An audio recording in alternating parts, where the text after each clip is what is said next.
Hi, in our last video, we took a look at a ramp input and we derived all of these equations, but we never actually took a look at what it looks like. So let's just take a quick moment for that. So here's our initial condition. It starts from 6. And so here's that. And this is going to die out. So if you look at all these parts, this is 4/10, 4/100ths times all this stuff. But here you got a 5t. So this is going to grow and eventually take over. But to start, well, times small, this is going to be the big puppy. So here we see this is coming down, and here somewhere around between 2/5 and 3/5 of a second, this is the 5t is going to start to dominate, and then it just lifts off, and you can see the part that attenuates would just go down to 0, basically be at 0 at 4/5, and then you just have a ramp from there. And that's the solution. And it makes sense. All right. So the next thing we have to take a look at. By the way, in my notes, we're at page 10.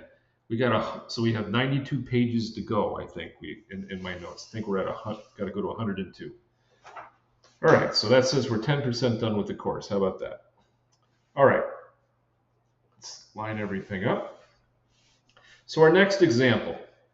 You'll notice in both of the problems we've had, we haven't done anything with the sinusoid, the frequency component. So we need to play with that. All right. So same basic differential equation, except our input, I have 4 sine of 5t, and this thing's just coming in from the bottom.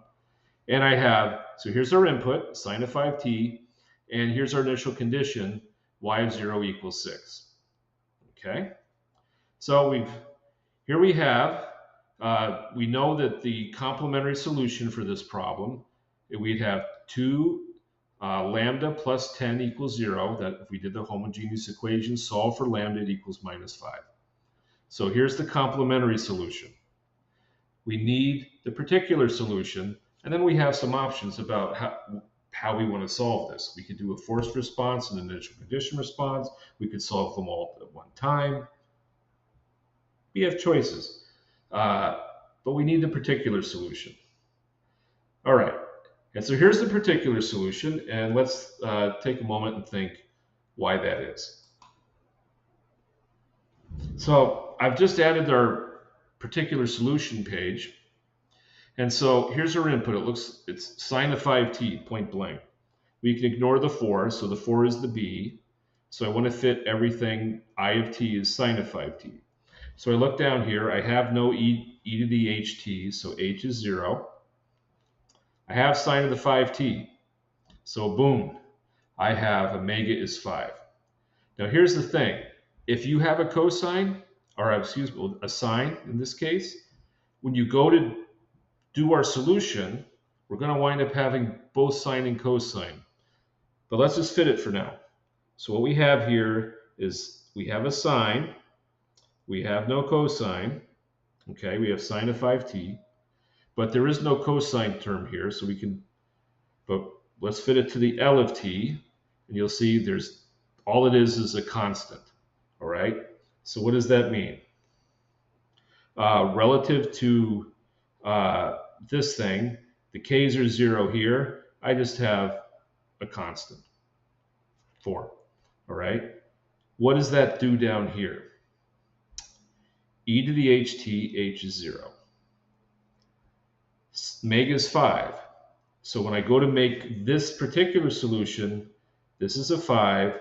The fact that I had no k up here, that's irrelevant. You still have a k down here. It flies through. So I'm going to have a cosine 5t and a sine of 5t. When I looked at the power of what I had here, it was just a constant. So that means I have an L0 term times t to the 0, t to the 0 is 1, and a k0 term. And that's what's showing up here. If this were a cosine, this would look exactly the same. It would be no different. A k0, and notice here I have k0s and cosines and l's and sine. It doesn't matter. You can flip them. There's nothing special about that. Bottom line is I have a constant times sine of 5t and a constant times the cosine of 5t. And you need both of them. Why? because this differential equation, this is a sinusoid, it's going to cause a phase shift. So what's going to come out will be one sinusoid. We can express this as one sinusoid, but we'd have to write something like cosine or sine 5t plus phi out here. All right, so we just put it this way, and one can do some work later and combine it to have this one sinusoid. All right, so you have to have both. It's not a choice. All right, so we'll go down here, and so this is the particular solution. We substitute this into there. So I got to take 2 times the derivative of this plus 10 times this, and that's all this stuff. So if you take the derivative here, you'd have, this becomes 5k0 cosine of 5t. See, that's right here. And then you have times 2. And if you take the derivative of the cosine term you have to have, you're going to get minus 5 L0 sine of 5t, and then this 2 shines through. There you go. Then I have plus 10 times all of this, which is what's written right here, k0 sine 5t plus L0 cosine 5t. All right.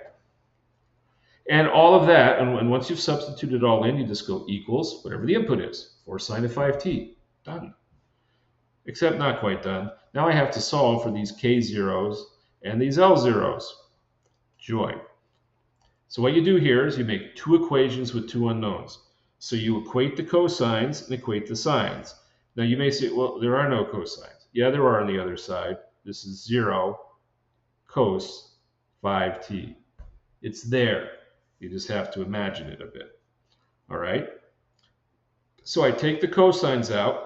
10k0 cosine 5t, well, that's right here, plus 10 L0 cosine 5t equals the 0 cos 5t, and then you just factor the cosines out and divide them out. So you'll have what's left. And by the same token, you do the exact same thing with the sines. Minus 10 L0 sine 5t plus 10 k0 sine 5t equals 4 sine 5t, and those just cancel. All right? So now we're left with, when you cancel out the sign, and just they divide out, you're left with a 0 and a 4. That's what this matrix equation is. Invert it. You can do that. And we get k0 equals 2/10 and minus 2/10. And I'm going to leave you to do that. You need to be able to do that in this course. So I will leave that exercise to you. All right? But if you want to check it real quick, 10 and a 10. So 10 times this, that'd be 20 over 10 minus 20 over 10. Yeah, that gives 0. So works quite well. So you can check the answer. But you need to be able to do this quickly on an exam. So here's our result. Our steady state response would be 2/10 sine of 5t minus cosine 5t. So there that is. We know what that looks like.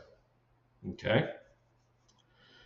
So to get a forced response, we would have to add in our complementary solution. This is our particular plus our complementary. And so the forced response by definition has initial conditions starting at 0.